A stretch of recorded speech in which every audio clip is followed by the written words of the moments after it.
নমস্কাৰ ৰাইজ, বাৰ বিয়া বুলি ভাইটি আৰু মই দুটা ঘৰতে আছিলোঁ আৰু সেইবাবে ভাবিলোঁ বোলো আজি অলপ ওলাই যাওঁ।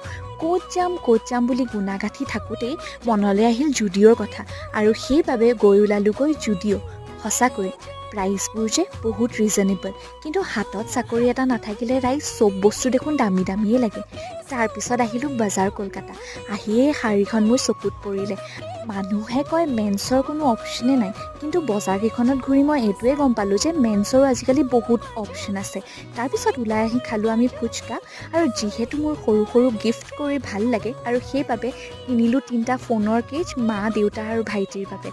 আকৌ ঘূৰি আহোঁতে ভাইটিয়ে ক'লে সি হেনো আজি গাড়ী চলাবলৈ শিকিব আৰু সেইবাবে তাক এখন মুকলি ফিল্ডলৈ লৈ আহিলোঁ আৰু এনেই অলপ কিবাকিবি এটা দুটা শিকাই দিলোঁ। গতিকে আজিৰ ভিডিঅ'টোত ইমানেই আছিলে। যদি ভাল পালে লাইক, কমেণ্ট, শ্বেয়াৰ, ছাবস্ক্ৰাইব কৰিব দেই। বাই।